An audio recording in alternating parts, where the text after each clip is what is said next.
नमस्कार, मी उमेश कुमार. TV9 मराठीत आपल्या सगळ्यांचं स्वागत आहे. आणि आज आपल्याबरोबर आहेत राष्ट्रवादी काँग्रेस पक्षाचे ज्येष्ठ नेते छगन भुजबळ. भुजबळ साहेब, तुमचं TV9 मराठीमध्ये स्वागत आहे. नमस्कार. भुजबळ साहेब, जेव्हापासून लोकसभेचा निकाल लागलेला आहे त्यानंतर सध्या सर्वात चर्चेत जर कोणी असतील तर ते आहेत छगन भुजबळ. आणि सगळ्यांचं लक्ष याकडे आहे की भुजबळांच्या मनात चाललंय काय नेमकं. मला तुमच्या प्रश्नाचा रोख कळाला नाही. याचं कारण असं आहे की लोकसभेची निवडणूक झाली, जे निवडून यायचे ते आलेत, जे पराभूत झाले ते झाले. आता त्यामध्ये माझ्यावर चर्चा करण्यासारखं काय आहे. आता जे निवडून आलेले आहेत, जे मंत्री झालेले आहेत, त्यांच्यावर चर्चा करा. माझ्यावर काय चर्चा तुमच्या तुम्हीच करतात. हा, तुम्ही चर्चा करतात. पण ठीक आहे, आता तुमचा तो अधिकार आहे. चर्चा तुमच्या नाराजीची आहे. नाराजी कशाबद्दल? हे पहा, मी तुम्हाला सांगतो की आज मला वाटतं 57 वर्ष जे आहेत माझी झाली असते. म्हणजे शिवसेनेला जेवढी वर्ष झाली तेवढी माझ्या राजकीय कारकिर्दीला झालेली आहे. आणि अशा रीतीचे जे आहेत ना या अडचणी, म्हणजे शिवसेनेत होतो तेव्हापासून मी पाहतोय की अडचणी येतात जातात.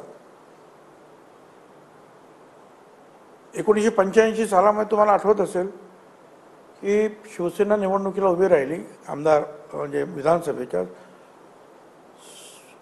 खूप लोक, मनोहर जोशींपासून सगळे उमेदवार वगैरे सगळे पराभूत झाले. फक्त छगन भुजबळ एकटा निवडून आला.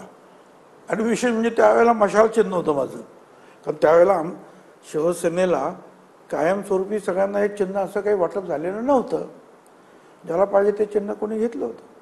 कोणी ढाल तलवार पण होती, तलवार पण होती, मशाल. मी मशाल घेतली होती. योगायोग म्हणजे ती आता तेव्हापासून मी पाहिलं की ठीक आहे, बाळासाहेबांनी सगळ्यांना धीर दिला. ठीक आहे, म्हणजे आपण आपलं काम केलं, लढलो, काय निवडून आलो नाही आलो, आपलं काम करत राहायचं आहे, कोणी नाराज व्हायचं नाही. तेव्हापासून मी पाहत आलो की अनेक वेळेला बाळासाहेब ठाकरे यांच्यावर अनेक वेळेला जे आहे संकट पण आली, पण ते डगमगले नाही. अगदी 90च्या निवडणुकीला म्हणजे आम्हाला असं वाटलं होतं की शिवसेना BJP त्यावेळेस पहिलं अलायन्स, पहिली युती शिवसेना BJP त्यावेळेस झाली. आणि त्याच्यामध्ये समोरून जसं प्रमोद महाजन, शिवणकर वगैरे, भागवत वगैरे इतर लोक होते. शिवसेनेच्या बाजूने मी, मनोहर जोशी, सुधीर जोशी असे होतो. आणि आम्हाला वाटलं होतं की ते शिवसेना BJPचं राज्य येणार.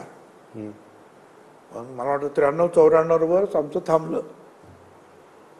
पण परत बाळासाहेबांचा तो आवेश मी या महाराष्ट्राच्या विधानसभेवर भगवा फडकवणार म्हणजे फडकवणारच.